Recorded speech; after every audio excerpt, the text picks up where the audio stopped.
Hello and welcome to our reading of the book of John. We are on day 12, chapter 4, verses 1 through 15. I'm glad you're here. And let's read what John wrote. It says, "When Jesus learned that the Pharisees had heard that Jesus was making and baptizing more disciples than John, although Jesus himself did not baptize, only his disciples, he left Judea and departed again for Galilee. And he had to pass through Samaria. So he came to a town of Samaria called Sychar, near the field that Jacob had given to his son Joseph. Jacob's well was there also, so Jesus, wearied as he was from his journey, was sitting beside the well. It was about the 6th hour. A woman from Samaria came to draw water. Jesus said to her, 'Give me a drink,' for his disciples had gone away into the city to buy food. The Samaritan woman said to him, 'How is it that you, a Jew, ask for a drink from me, a woman of Samaria? For Jews have no dealings with Samaritans.' Jesus answered her, 'If you knew the gift of God and who it was that is saying to you, "Give me a drink," you would have asked him, and he would give you living water.' The woman said to him, 'Sir, you have nothing to draw water with, and the well is deep. Where do you get that living water? Are you greater than our father Jacob? He gave us the well and drank from it himself, as did his sons and his livestock.' And Jesus said to her, 'Everyone who drinks of this water will be thirsty again. But whoever drinks of the water that I will give him will never be thirsty again. The water that I will give him will become in him a spring of water welling up to eternal life.' The woman said to him, 'Sir, give me this water, so that I will not be thirsty or have to come here to draw water.'" Let's start with a little history. Samaria was once a city of Jews, but when it was later conquered by the Assyrians, it became an area that was a mixture of both Jews and people of pagan religions. This resulted in the Samaritans having religious practices that were in some ways similar to the Jews, but in other ways significantly different. For this reason, the Jews didn't want anything to do with the Samaritans, so much that they wouldn't even travel through the area. So to begin with, Jesus is doing something very unusual here. It is not clear that he chose to go through Samaria because he was in a rush, or did he go through Samaria because he knew that he had to meet this woman.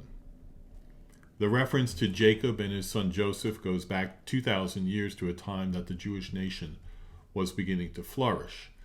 Jacob had built that well, not only gave water to the people long after his death, but it was a well that still brings forth water today. The 6th hour is noon, and it's blazing hot out there.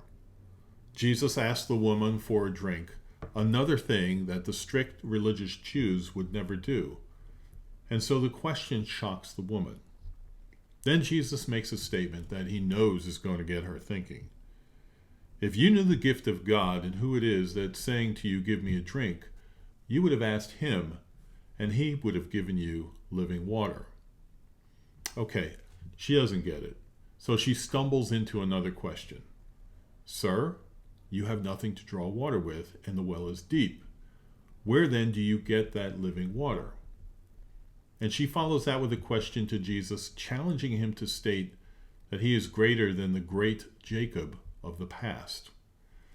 Now there's a lot to learn here as Jesus converses with this Samaritan woman. If it were me, I might have just said, "Never mind," and moved on. But that's not what Jesus does. He comes back to her with, "Whoever drinks of this water will thirst again, but whoever drinks of the water that I shall give him will never thirst. But the water that I shall give him will become in him a fountain of water springing up into everlasting life." Of course, the woman says that she wants that water, but just like Nicodemus didn't understand what Jesus said when he said, "You must be born again," she does not yet understand what Jesus means by this living water. I love the word pictures that we get in the Bible. It helps me understand what God is trying to tell us. Using water for the word picture, we know that we all need water to live, and after only a few days, if we don't have it, we'll die. So, water is not only needed to live, but it's needed daily to live. And so it is with our hearts and minds. They need the water of God, or better said, the power of God every day that enables us to live lives of joy and hope and walk with Him.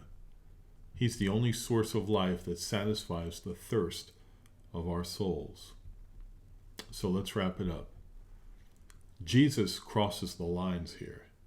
He reaches out to sinners like this woman who had 5 husbands and was now living with someone who was not her husband.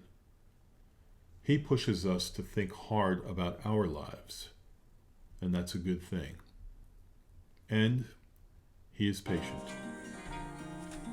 Let's think about these things here and how they may pertain to us, as they did for the Samaritan woman.